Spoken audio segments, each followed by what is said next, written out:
In this video, we are going to see the basic concepts of marketing one should know. Then the question comes in the mind, which all are the basic concepts which a marketing student should know? So we are going to cover those concepts in this video. These are going to be the contents of the video. We'll see the introduction of marketing, 4 P's of marketing, C's of marketing, and then we'll conclude this video. Marketing, definition of marketing, satisfying needs and wants through an exchange process.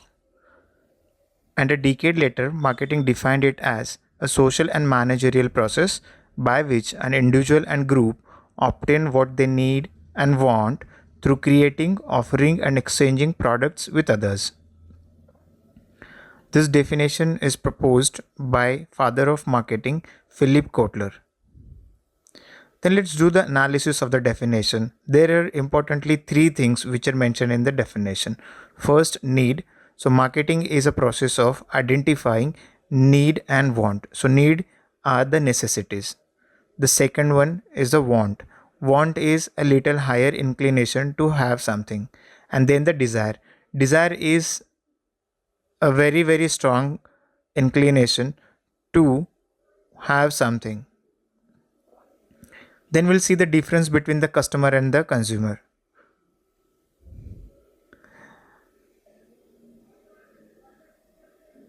Customer and consumer. Customer is the one who pay and buy, and consumer is the one who actually consumes.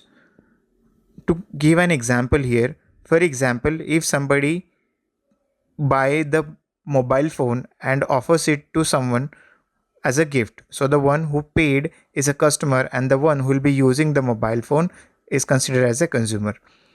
Let's take service as an example. For example, if somebody has purchased a ticket for a movie ticket and is offering it to someone to go for a movie, so the one who paid is a customer and the one who will go to see that movie is a consumer. So let us talk about the marketing. Is it a new concept or is it a old concept? You can comment that and tell me in the comment box.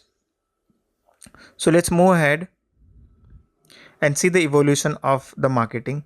So 1000 years ago, it was a barter system. So barter system was a trading system wherein the goods and services used to be exchanged. Then around 400 to 500 years ago, traditional marketplace came into existence where trading started happening. Then in 18th to 19th century, it was a seller's market. Seller's market was a marketplace where during the industrial revolution, whatever the manufacturer used to manufacture and sell, people used to buy. And next, it was 20th century conventional mass media marketing, wherein the marketing plans used to be designed for the mass consumers. Then in 21st century, it was the fragmented new age marketing. So fragmented marketing specifically talks about the niche marketing strategy considering individual need of the people. And in recent years, we are having innovative internet enabled business model. These are also called as e-commerce model. So here emphasis is given on an individual customer. 4 P's of marketing. Product. Product is a set of offering. Price is exchange value of the product. Place where the products are available on the right time at the right price. Then promotion is a form of communication which is used by the manufacturer. So that these are the 4 P's. That's why we call them the basic P's of marketing. These 4 P's are also called as 4 C's of marketing. The product is called as commodity or client. The price is called as the cost. Place is called as the convenience. And promotion is the form of communication used by the manufacturers. These are called as 4 C's of marketing. There are extended P's of marketing like people, process, and physical evidences. So then the question comes, why we need extended P's of marketing? So here's the answer. The 4 P's of marketing are applicable to the product, but if it comes to the services, we need to have extended P's of marketing, and those extended P's of marketing are people, process, and physical evidences. So let us see the difference which makes products different from the services or services from the products. First, the tangibility. Products are tangible and services are intangible. Separability. Products can be separated and services are inseparable, means they cannot be separated. Next, inventory. Products can be manufactured and stored in the form of stock, that is inventory, but services cannot be produced and stored. Products are having functionalities wherein the services are observed or promoted through word of mouth. Then, goals of marketing. These are the three targeted goals, or these are the three goals which are designed for the targeted audience. One, to inform, whether if you're entering into a new market, especially the manufacturers, so they create a marketing plan to inform. Second one, if the product is existing in the market, so they design the plan to remind the customers. And next one is a persuading, it means to create interest in the mind of the customer. These are the 7 P's of marketing. Here we are going to clear basic concepts clear with 7 P's of marketing. First one, product. So what includes in the product then? The design, kind of technology which is used, perceived value of the product, convenience of use of the product, quality of the product, packaging being used, brand utility, accessories and warranty. These are the different elements of product mix. Then we'll move to a price mix. Scheming price. It means the scheming terminology is used when the price of the product is said to be to a little higher side when they're introduced, and after a certain period of time the price is reduced. Then penetration pricing strategy.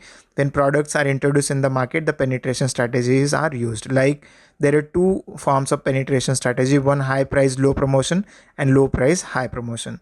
Then value based pricing, cost plus pricing, and cost leadership. These are the elements of pricing strategy or the pricing element. Then the place: retail, warehouse, mail order, internet, direct sales, peer to peer, and multi channel. These are the elements of the place.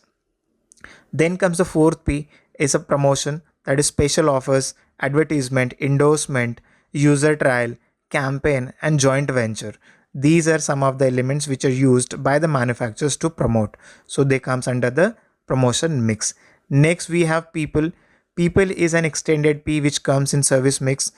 In that, employees, management, organizational culture, custom services, and orientation of the custom services. These are the elements which comes in the people mix. Then we have 6P, that is process. Process specifically talks about uniformity of offering the service delivery and service consumption. So processes are generally referred when there are standard operating processes. And the last P of marketing which we have is a physical evidences. So physical evidences are the kind of equipments or instruments which are used to create the services and deliver to the customer. So it includes facilities, infrastructure, service delivery. So these are the basic P's of marketing. We call 7 P's of service marketing mix. Then the question comes where these 7 P's are used. These 7 P's are used around the globe in all sorts of products or maybe service mix, whether the company is manufacturing company, whether the pharmaceutical company, whether a FMCG company. In all sorts of companies around the globe, the 7 P's are applicable. I wanted to conclude this session with the saying which Philip Kotler quoted: marketing is not the art of finding clever way to dispose of what you make. It is the art of creating genuine customer value. So the main objective of marketing should always be to create the genuine customer value. Thank you so much for watching this video. If you're new to the channel, please subscribe the channel